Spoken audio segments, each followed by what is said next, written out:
We begin this hour, though, with day 6 of the criminal trial of former President Donald Trump. That's right. Court is just about to wrap up, and today started with a hearing on Trump's possible violation of the judge's gag order. Prosecutors outlined 10 instances where Trump posted about the jury and witnesses that they say violate the strict gag order. Trump's attorney appeared to struggle to explain his client's posts, arguing that Trump was simply responding to attacks. The judge got frustrated with Trump's attorney, saying, quote, "You are losing all credibility with the court." Today, we also heard more key testimony from David Pecker. He is the former publisher of the National Enquirer tabloid.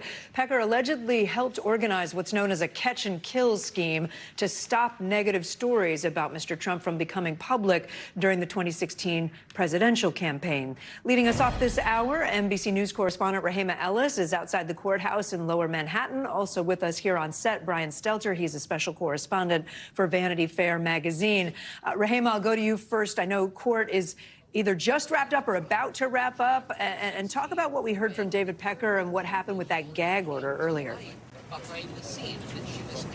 Yeah, with the gag order, that discussion went on early this morning before any of the jurors were brought into the courtroom, and it was a contentious time, if you will, because the prosecutor was asking for the judge to impose this gag order, to enforce this gag order, if you will, saying they're not looking for incarceration, but they said it seems like the defendant is angling for it. They were talking about a repost that he had of a Fox News anchor saying something, and according to the prosecution, he said the report was a violation because it was a not exact quote. And the judge said to Blanchard, who is Trump's defense attorney, so your client manipulated it. And Blanchard said, I wouldn't use the word manipulated it, he said.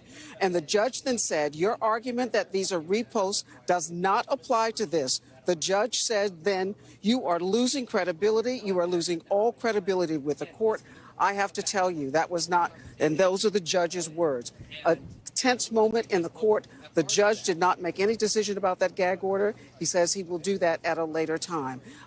David Pecker, as you point out, he was being questioned by the prosecution and basically establishing the close relationship that he has with Donald Trump, and that Donald Trump introduced him to Michael Cohen, and that they set up a relationship where Michael Cohen would be an intermediary, if you will, and that if David Pecker ever heard from Michael Cohen, he should also know that he was hearing from Donald Trump because he was relying on him. And they, together, they set up this scheme about catch-and-kill stories, which is part of what all of this, this case we're talking about is founded on, and more to come.